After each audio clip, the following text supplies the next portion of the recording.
Assalamualaikum warahmatullahi wabarakatuh. Kami dari kelompok 5 akan membahas Perang Teluk. Saya Muhammad Akhiran Diansyah. Saya Ririn Putri Mala. Saya Tufail Hadzik Aska. Saya Zahra Fenabila. Jadi kamu semua harus tahu nih, Perang Teluk telah terjadi 3 kali dengan sebutan Perang Teluk 1, Perang Teluk 2, dan Perang Teluk 3 atau Perang Irak. Perang ini memiliki kepentingan yang sangat jelas, yaitu kepentingan terhadap minyak. Teluk yang dimaksud di sini adalah Teluk Tersia. Apa itu Perang Teluk? Perang Teluk 1 adalah bentuk konfrontasi politik dan militer yang melibatkan Irak dan Iran. Perang ini terjadi pada tahun 1980 sampai dengan 1988. Latar belakang dari Perang Teluk pertama. Kesatu, ada konflik antara etnis Arab dan etnis Persia. Kedua, konflik antara mazhab Sunni dan Syiah. Yang ketiga, pengaruh konflik sejarah kedinastian besar Islam antara dinasti Umayyah dan Abbasiyah. Keempat, Presiden Irak atau Saddam Hussein menentang revolusi Islam di Iran karena dianggap dapat menyebabkan instabilitas ekonomi dan politik di Irak. Yang kelima, sengketa wilayah perbatasan negara antara Irak dan Iran. Kronologi Perang Teluk 1 diawali dengan invasi pasukan Baghdad ke wilayah Iran pada tanggal 22 September 1980. Sengketa perbatasan dan instabilitas politik Iran mendorong Saddam Hussein untuk melancarkan invasi wilayah Khuzestan yang merupakan lumbung minyak Iran. Lalu, Presiden Iran Ayatullah Khomeini membalas serangan Irak dengan mengerahkan ratusan ribu relawan dan tentara veteran. Dengan pasukan tersebut, ia mampu menyudutkan pasukan Irak dan membalikkan keadaan Perang Teluk 1. Dalam Perang Teluk 1, Irak mendapatkan dukungan dari Arab Saudi, Kuwait, Eropa, dan Amerika Serikat. Di sisi lain, Iran juga mendapatkan dukungan dari negara Timur Tengah seperti Suriah, Libya, dan Yaman Selatan. Pada tahun 1982, perang antar Irak dan Iran mengalami kebuntuan. Kedua belah pihak mampu saling menggagalkan serangan satu sama lain di wilayah perbatasan. Akhir dari Perang Teluk 1 berakhir ketika Dewan Keamanan PBB mengeluarkan resolusi yang berisi tuntutan gencatan senjata antara Irak dan Iran. Pada tanggal 17 Juli 1988, Irak dan Iran menyetujui resolusi PBB dan secara resmi Perang Teluk 1 berakhir. Dampak Perang Teluk 1. Yang pertama, menyebabkan fluktuasi harga minyak dunia. Yang kedua, terjadinya krisis politik dan sosial di kawasan Timur Tengah. Yang ketiga, terganggunya pelayaran internasional di wilayah Teluk Persia. Yang keempat, menyebabkan kerugian sekitar 300 miliar dolar Amerika Serikat. Jadi selanjutnya ada Perang Teluk 2, yaitu perang yang terjadi antara Irak dan Kuwait. Perang ini terjadi pada tahun 1990 sampai 1991. Selanjutnya ada latar belakang Perang Teluk 2. Pertama, utang luar negeri Irak yang besar terhadap negara-negara menghasilkan minyak di Timur Tengah. 2. Kekecewaan Saddam Hussein atau Presiden Irak terhadap negara-negara Timur Tengah yang dulu pernah beraliansi dengan Irak saat Perang Teluk 1, khususnya Uni Emirat Arab dan Kuwait.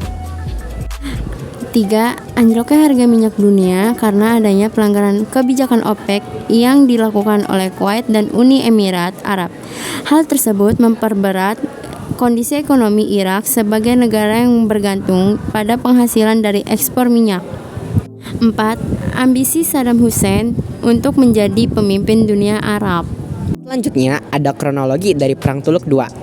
Irak mulai melakukan invasi terhadap Kuwait pada tanggal 2 Agustus 1990 dengan mengerahkan 100.000 personel, 2.000 tank, dan beberapa pesawat jet penyerbu.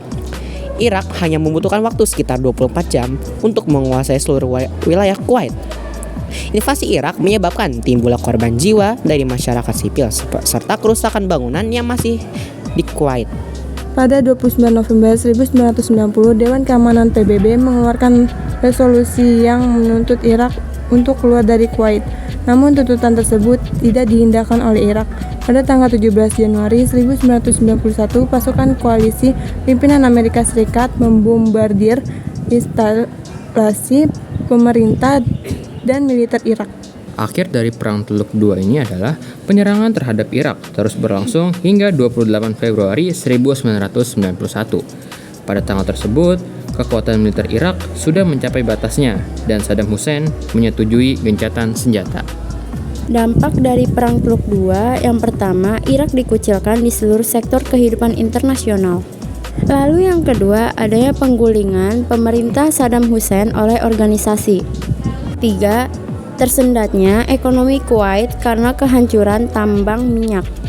Keempat, memanasnya iklim politik di kawasan Timur Tengah seperti Palestina dan Mesir. Selanjutnya ada Perang Teluk III. Perang Teluk III atau lebih dikenal dengan Perang Irak merupakan invasi militer pada tanggal 20 Maret 2003 yang dilakukan oleh pemerintah Amerika Serikat terhadap negara Irak yang dipimpin oleh Saddam Hussein.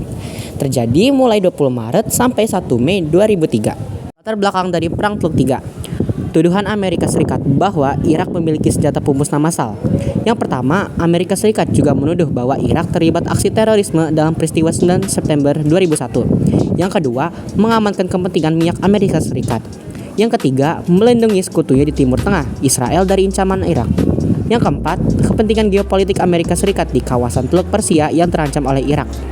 Yang kelima, ingin menggulingkan pemerintahan Saddam Hussein yang dianggap tantangan terhadap demokrasi di Timur Tengah. Yang keenam, adanya ambisi Amerika Serikat untuk menjadi negara terkuat di dunia. Kronologi dari Perang Teluk III. 19 Maret tahun 2003, pasukan koalisi Amerika melakukan serangan ke Irak. Pasukan koalisi mampu menggulingkan rezim Saddam Hussein dan merebut kota-kota besar di Irak. Pada 1 Mei 2003, Presiden Bush mengumumkan berakhirnya operasi. Pada 13 Desember 2003, Saddam Hussein berhasil ditangkap. Saddam Hussein dihukum mati pada 30 Desember 2006. Di Irak masih berlanjut masih terjadi bentrokan bersenjata. Hingga akhirnya Perang Irak pada 15 Desember 2011 diumumkan berakhir. Akhir dari Perang Teluk III berakhir dengan kemenangan Amerika Serikat dan sekutunya. Tuduhan Amerika terhadap kepemilikan senjata pemusnah massal Irak tidak terbukti. Dampak dari Perang Teluk III. Yang pertama, jatuhnya Partai Ba'ath dan Saddam Hussein yang sebelumnya memegang kekuasaan di Irak sejak Februari 1968 sampai 2003. 2. Mengambil alihan pemerintah Irak yang dilakukan oleh pasukan koalisi. Lalu yang ketiga, munculnya pemberontak Irak dan kekerasan antar kelompok di Irak. 4. Pemilihan pemerintah Irak yang baru. 5. Kebencian masyarakat Irak terhadap Amerika Serikat. Sekian dari kelompok kami, kurang lebihnya mohon maaf. Wassalamualaikum warahmatullahi wabarakatuh. Adios.